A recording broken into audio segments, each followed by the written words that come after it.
When you ponder the vastness of the universe, the wonder of the natural world, or the mysteries of consciousness, what are you left with? Are you someone who sees nothing but a material world, the workings of which are just waiting to be discovered by the logical reasoning of science? Or are you someone who believes there must be a creator, or at least some sort of divine power that gives meaning and purpose to it all? Some argue that being religious is incompatible with being a scientist, but do they realize the father of the Big Bang Theory was actually a Catholic priest, the pioneer of modern genetics was an Augustinian monk, or the decoder of the human genome converted from atheism to Christianity in his 20s?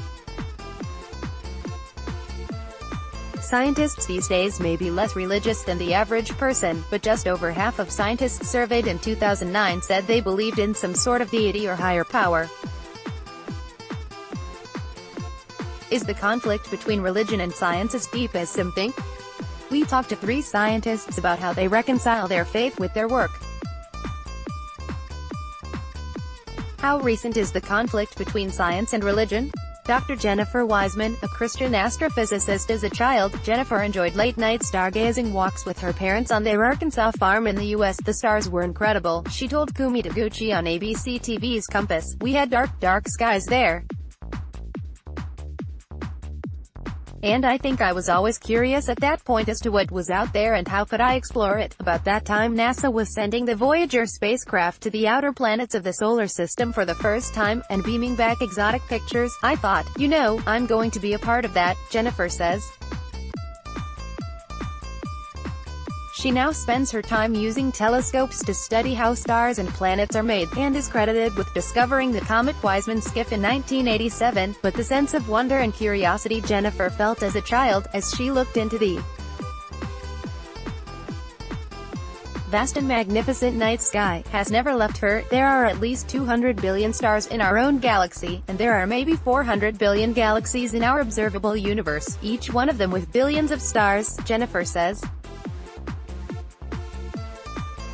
Those of us who study astronomy can tell you the numbers and all of that, but comprehending it is something totally different. While science is a wonderful tool for understanding the physical universe, Jennifer says her religious beliefs give her the answers to the bigger philosophical questions in life, like how mere humans can be significant at all in the context of the universe. In Christian faith, our significance is basically given as a gift of love from God, who's responsible for the universe, she says. Jennifer Wiseman studies how stars and planets are made. I think it's significant that we as human beings can actually investigate the universe, have a sense of our cosmic history, have a sense of our actual connection to the cosmos, and understand it. To me that's a gift. The fact that we're having this conversation is incredible, given that you and I both have atoms in our bodies that were forged in stars, so we are physically connected to the universe, and I think we have a deeper connection as well. Meanwhile, Jennifer sees her scientific work as deepening her faith. God's responsible for everything. So, by studying more of nature you're enriching your understanding of God, she says. Jennifer suggests the public's fascination with images of the universe stems from a human desire for meaning. They're awestruck by it just as I am, she says. I think it's because there's something in us that wants to know the bigger picture, that there's something more to our existence than just our survival here on this planet. The apparent conflict between science and religion is a relatively recent phenomenon that's been invigorated by the media's need for drama, says Jennifer, who directs the program of dialogue on science, ethics, and religion for the American Association for the Advancement of Science. Interestingly, I don't hear much about this conflict idea in my daily work with scientists, she says. When I talk to people I find that most people really realize that there are deeper questions of life that science can't fully address, and they don't really see why there should be any conflict. While some point to statements in the Bible as evidence Christianity is incompatible with science, Jennifer says the book has to be seen in its historical context. You have to look at biblical literature from the perspective of when it was written, the original audiences, the original languages, the original purposes, the message that was meant to be conveyed by it, she says. The Bible's not a science text. Fundamentalism is on the rise. Dr. Andrew Harmon, a Buddhist immunologist. After finishing his undergraduate science degree in the UK, Andrew went traveling in Southeast Asia, and that's when he first discovered Buddhism. Oddly enough, it was in a Lonely Planet guidebook, says Andrew, who was brought up a Christian. I was sitting on a very long bus journey in Laos and I was so bored I read the section at the beginning on Buddhism. The impact on him was immediate. It was just like a thunderbolt out of nowhere. Andrew Harmon studies the transmission of HIV. And, as it turns out, this was no passing fad. After rejecting Christianity at an early age, Andrew says he went through some very nihilistic teenage years. I believed when you die, that's the end, the lights go out and what's the point in it all, he says. I think that led to a bit of a sense of meaninglessness in me. Buddhism appealed because it was a religion that didn't require a creator god. I didn't even realize that was an option. In 2009, Andrew became an ordained Buddhist in the UK, founded Triratna Order. Today he runs 2 labs at Westmead Institute for Medical Research in Sydney, where he studies the mechanism of sexual transmission of HIV and the immunology of Crohn's disease. His official email signature not only includes his scientific credentials, but his spiritual name as well, D.H. Shantadeva. And he teaches meditation and mindfulness in his workplace. Over 50% of U.S. scientists surveyed in 2009 said they believed in a deity or higher power. Andrew is fascinated by cosmology. His favorite book is A Brief History of Time by Stephen Hawking, but he sees Buddhism as answering different kinds of questions to science. Science is about learning. Buddhism is about living. Buddhism, Andrew says, is interested in creating the conditions for enlightenment to arrive, a state in which people feel unconditional love, deep spiritual peace, completely free of inner conflict. The trick, he says, is to understand and accept the true nature of reality, and that attachment to things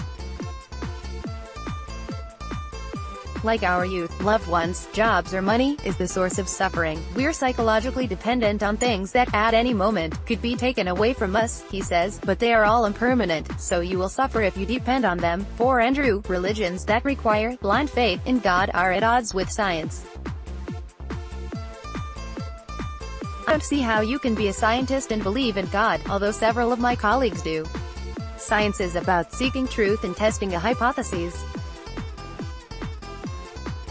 I believe you can prove the existence of God. By contrast, he sees Buddhism as very compatible with science. I think Buddhism and science are absolutely in tune with each other fundamentally. He says they're both driven by the idea that you can't just believe something without any evidence. The Buddha was very clear that you follow a system of practice, and only when you've experienced those things for yourself is your faith then justified, because it's a faith that is based on experience. Buddhists do not believe in a creator god.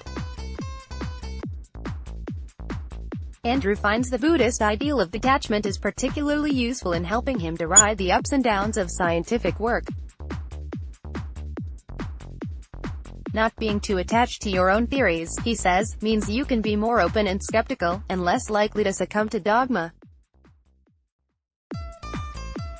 But, says Andrew, there are some clashes between Buddhism and the idea that we can be reduced to a bunch of particles, and that studying matter will ultimately explain the whole of our reality. There's still a very strong current in science that thinks everything can be broken down into bits and put back together, he says. But science is changing, says Andrew. I think Einstein's theory of relativity and quantum theory show you can't reduce everything to the sum of its parts, he says. Fahad Ali, a Muslim geneticist. Fahad first encountered religious resistance to scientific ideas in a junior high biology class in Bahrain, where Darwin's theory of evolution was deemed fundamentally flawed. It was quite sad, says Fahad, who went out and bought a copy of Darwin's On the Origin of Species the next day. Fahad Ali is involved in research using CRISPR to genetically modify plants. Fahad was brought up a Muslim. As a teenager, he read the Quran, but began to question the religious practices he saw around him, including the treatment of women. At the same time, he was realizing he was gay, something that put him at odds with most Muslims around him. So, Fahad gave up his faith.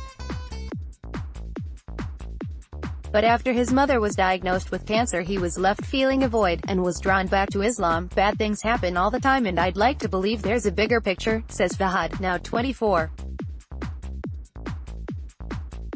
We need a God because we need a sense of place and purpose and a sense of something beyond.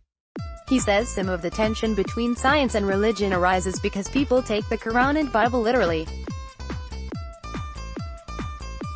A lot of people say a lot of stupid things in the name of religion, but the opposite should be true, Fahad says.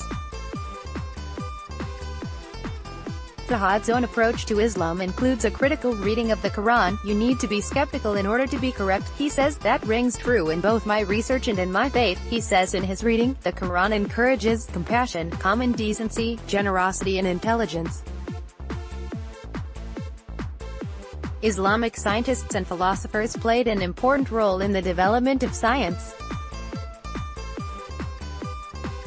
Fahad is yet to complete his honors year but meanwhile has been assisting in research using CRISPR to streamline genetic modification in plants at the University of Sydney Institute of Agriculture. While there are big moral questions about how to apply genetic modification, he believes it should be used to cure disease and increase food production. Science should be in the service of humanity, Fahad says. And Fahad argues that unforgiving and extreme perspectives, whether they're based on faith or science, can be problematic. Reason and rationality in the Islamic world has been in crisis for decades. He says there's not really any nice way to say this. People have lost their brains. He says fundamentalism is on the rise because people need to grasp something because they can't make sense of their place in the world. On the other hand, militant atheists like Richard Dawkins have contributed to the idea that in order to be smart, you need to let go of religion, but that's patently false, and I think a lot of people in the scientific community know that as well. He says the entire state of what science is as a field today would not be the same without the contribution of Islamic scientists and thinkers and philosophers, says Fahad, pointing out that algebra is an Arabic word. Fahad argues conflict also comes from people using God to explain things that science can't. God should not be made to stand in for scientific uncertainty. Science closes the gap, and then there's one less place for God to be found. Eventually God will vanish entirely, removed from the picture by science, and then people get aggressive and say science is wrong, which doesn't help anyone. While some see evolutionary theory as threatening faith, Fahad disagrees. I think it's a testament to God more than anything, that we can bring about all life on Earth from a single origin.